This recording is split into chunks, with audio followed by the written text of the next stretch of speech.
Morning সবাইকে JP এন্টারটেনমেন্টে welcome জানিয়ে শুরু করছি আজকে নতুন একটা ব্লগ।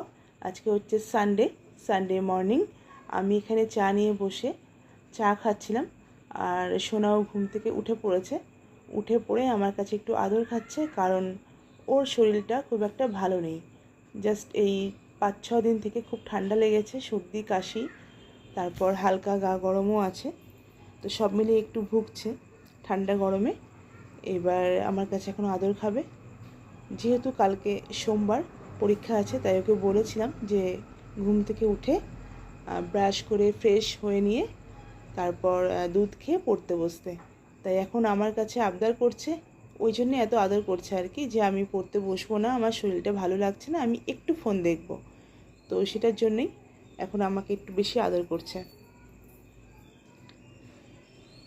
হাতে আবার কাগজের নখ বানিয়েছে, আঠা দিয়ে কাগজ দিয়ে নখ বানিয়েছে। সেটা কালকে রাত্রে খুব সাবধানে রাতে ঘুমিয়েছিল যাতে নখগুলো নষ্ট না হয়ে যায়। তো সত্যি নখগুলো নষ্ট হয়ওনি, সকাল অবধি এখনও ঠিকই আছে। ওকে বলছি যে ব্রাশটা করে আয়, বাথরুমে যা। তো ও বলছে না, তুমি চলো, আমাকে যেতে হবে। তো এখন চলো ওকে ব্রাশটা করিয়ে আসি, আর তারপর আবার পরে আসছি, পরে দেখা হচ্ছে, টাটা। সোনা বাথরুম থেকে বেরিয়ে তারপর ব্রাশ করতে শুরু করেছে, আর ওদিকে আমি ওর জন্য দুধটা রেডি করে নিয়েছি। এখন দুধটা দিয়েছি পাখার তলায় ঠান্ডা হতে, ততক্ষণ ওর ব্রাশটা করে নেবে। আর আজকে যেহেতু সানডে, সোনা চিকেন খাবে, তাই আজকে ভাবলাম যে একটু দেশি চিকেন রান্না করব। তাই দেশি চিকেন এখানে আছে, আর পালকগুলো ছাড়ানোর পর দেখো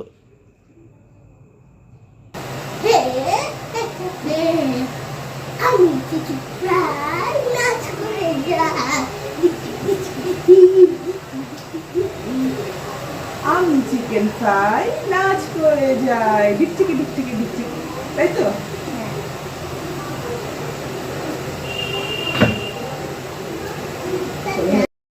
গরম জল করে ওয়াশ করে নিয়ে তারপর এটা এসছে।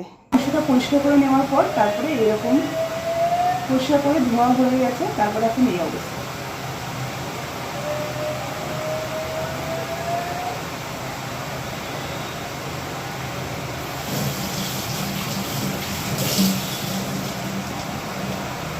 সকালে যখন ঘুম থেকে উঠলাম তখন বেশ সুন্দর ছিল, রোদ্দুর ছিল, আর মোটামুটি একটু বেলা হলো, যেই 11টা মতো বাজলো, তখনই মেঘলা ওয়েদার আর বৃষ্টি শুরু হয়ে গেল।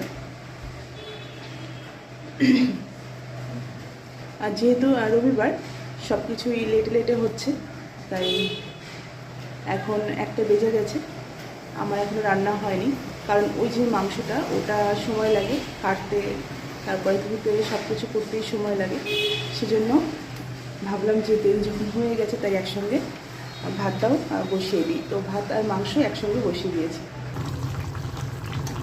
এই দেখো, এদিকে মাংস হচ্ছে, মাংসটা প্রায় হয়ে গেছে, নামাবো।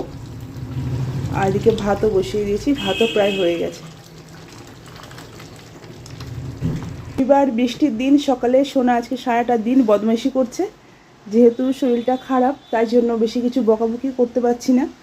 আর এতক্ষণ এই যে বিছানাটা পেতে রেখেছিলাম, তো নোংরা করেছে। একটু বলেছি যে সোনা বিছানা নোংরা করছো, বলেছি বলে ওর খুব প্রেস্টিজ লেগে গেছে। তো এইখানটায় এতক্ষণ এই খাটের নিচে বসেছিল, এখানটায়। তারপর আমি ক্যামেরাটা অন করাতে ও আবার উঠে খাটে চলে গেছে। সোনা, ক্যামেরা অন করাতে তুমি খাটে উঠলে কেন? লজ্জা লাগছে? দেখি মুখটা দেখি।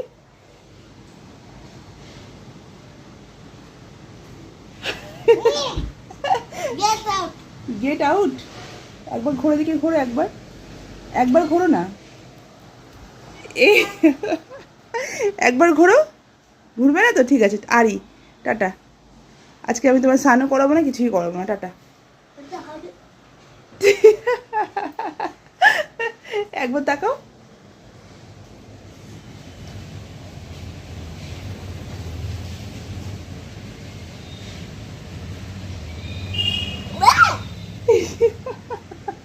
তো চলো, ও এখন বদমাশি করবে। এদিকে আমার মাংস ভাত দুটোই হয়ে গেছে প্রায়, এখন যাব ওকে স্নান করাবো। শোনা নামো, স্নান করবে, চলো, 1:30 বাজতে গেল। এটা কি হচ্ছে, এটা কি হচ্ছে? দেখি দেখি দেখি, যেটা করলে এই পাশে কর, ও পাশে দেখা যায়নি, অন্ধকার, এই পাশে কর। এটা কি হচ্ছে? মুখ ভেঙানো? আরেকবার ভেঙা, আরেকবার ভেঙা, আরেকবার ভেঙা। এদিকে দেখো, অ্যাকোরিয়ামটা অনেক কটা মাছ কালকে মারা গেছে। জানি না, হয়তো গরমের জন্য মারা গেছে। কালকে একসাথে 4টে মাছ মারা গেছে, তাই অ্যাকোরিয়ামটা একটু ফাঁকা ফাঁকা হয়ে গেছে, মাছ কমে গেছে। যেই মাছের সামনে এসেছি অমনি মুখটা ঘুরিয়েছিল, যেই ক্যামেরা ঘোরালাম। ঘুরবি না তো? ঠিক আছে, টাটা। এখন চলছে ওর পরীক্ষা, আর কালকে আবার ইভিএস পরীক্ষা আছে। তো পরীক্ষার মধ্যেই ও শরীর খারাপটা নিয়েই পরীক্ষা দিচ্ছে। যেদিন থেকে পরীক্ষা শুরু হলো ঠিক 2 দিন আগে থেকে ঠান্ডা লাগালো, আর তারপরে হালকা হালকা যে জ্বরটা, সেটা হলো পরীক্ষার দিনকে থেকেই শুরু হলো। দেখো শরীরটা একটু খারাপ হয়ে গেছে এই 4-5 দিনে।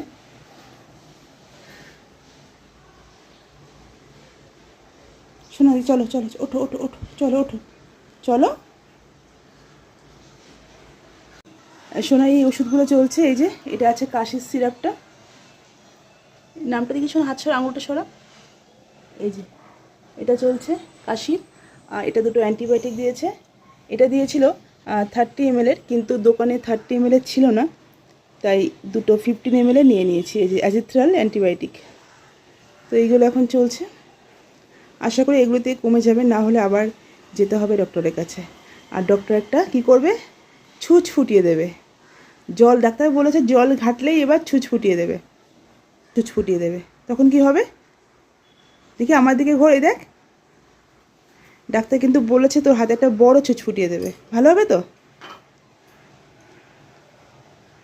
জল ঘেটে ঘেটে এইভাবে ঠান্ডাটা লাগিয়েছে, সারাদিন জল ঘাটে, সারাটা দিন। তো চলো এখন যাই, ওকে স্নান করাই, দেরি হয়ে যাচ্ছে। ঠিক আছে, শোনো, টাটা করে দাও। একদম রেডি। এখন মাংসগুলোকে আলাদা করে নেব, তারপর মাংসের ঝোলটা বাটিতে ঢেলে দেবো। কারণ যেহেতু এখানে মাংসটা একটু বেশি আছে, তো একটা বাটিতে সবটা ধরবে না, আমাকে 2টো বাটিতে আলাদা করে কেটে রাখতে হবে। তাই মাংসগুলোকে আগে তুলে নিচ্ছি। মাংসটা টেস্ট করলাম, খেতে খুব ভালো লাগছে। আর যেহেতু এটা চামড়া শুদ্ধ আছে, মানে উইথ স্কিন, তো ওই জন্য আরও বেশি ভালো লাগছে খেতে। আর এই ঝোলটা হয়েছে একেবারে শুকনো নয়, আবার টেলটেলে ঝোলও নয়, মোটামুটি মানে যেরকম খাসির মাংসের ঝোল ভালো লাগে, এটাও কিন্তু হালকা একটু ঝোল থাকলেই ভালো লাগে।